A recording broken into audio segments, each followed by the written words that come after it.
इस सीरीज में हमारा नेक्स्ट क्वेश्चन है।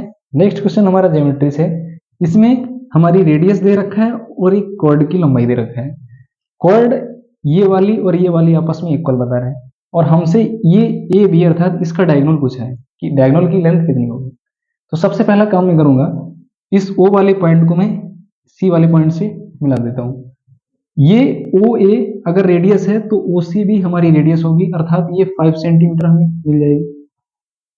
अब मैं दूसरा काम करता हूं कि इस कॉर्ड पर मैं इस सेंटर से एक परपेंडिकुलर ड्रॉ करता हूं और हमें पता है प्रॉपर्टी के अनुसार कि सेंटर से अगर किसी भी कॉर्ड पर मैं परपेंडिकुलर ड्रॉ करता हूं तो वो कॉर्ड को 2 बराबर पार्ट में डिवाइड करता है।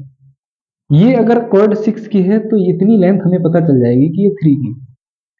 नेक्स्ट स्टेप हमारा रहेगा कि ए ओ और इसको मैं डी मान लेता हूं। A O D right angle triangle है, तो राइट एंगल प्रॉपर्टी के अनुसार अगर इसका बेस 3 है और इसकी जो हाइपोटेनस 5 है तो ये लेंथ हमें पता चल जाएगी 3 4 5, अर्थात राइट एंगल ट्रायंगल में 3 4 5 एक रेशियो होता है। यहां से मेरे को ये लेंथ पता चल चुकी। अब मैं नेक्स्ट स्टेप करता हूं कि हमें एक प्रॉपर्टी पता है कि ए ओ और इसको मान लेता हूं ई।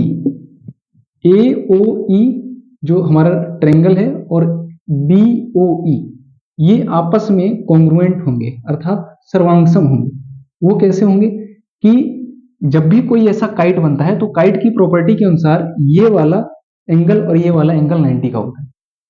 वो आप देख भी सकते हैं, अगर ये रेडियस है तो ये भी रेडियस होगी, अर्थात ये लेंथ इक्वल है तो ये इसका जो एंगल होगा अगर ये अल्फा होगा तो ये भी अल्फा होगा। तो एक एंगल और एक ये लेंथ अर्थात एक साइड, एक एंगल एक साइड इक्वल है और ये जो तीसरी वाली लेंथ है तीसरी वाली साइड है ये दोनों में कॉमन है। तो कॉन्ग्रुएंट की प्रॉपर्टी लग जाती है जिसके अनुसार हमें पता है कि काइट इसको 90 पे कट करता है। वो हमें प्रॉपर्टी काइट की पता है। तो यहां से अब मैं देखता हूं कि इतनी जो लेंथ है इसको मैं मान लेता हूं कि ये x है।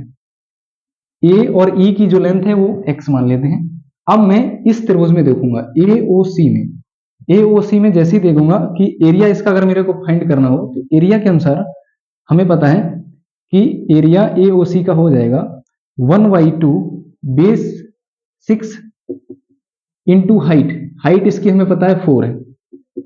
और एक बार मैं दूसरे तरीके से इसको लगाऊंगा, एक बार बेस इंटू हाइट इधर से लगाऊंगा, एक बार बेस इंटू हाइट इधर से लगाऊंगा, जो कि इक्वल होगा हाफ हाफ। इसका बेस है 5 और इसकी हाइट मैंने मान रखी है x। ये वाला एरिया एक बार मैंने इस तरीके से लगाया और एक बार इस तरीके से, ये बेस इंटू हाइट से, ये हाफ इसके साथ कट जाएगा, ये 6 इंटू 4 24 हो जाएगा, ये 5 डिवाइड में आएगा उधर x, तो x की जो लेंथ हमें मिलेगी 4.8। अगर x 4.8 के इक्वल है तो ये x भी तो होगा, ये भी तो x होगा, ये जितना x ये है उतना भी x इधर होगा। तो इधर से मेरे को डायगोनल ए बी की लंबाई मिल जाएगी 4.8 इंटू 2 अर्थात 9.6।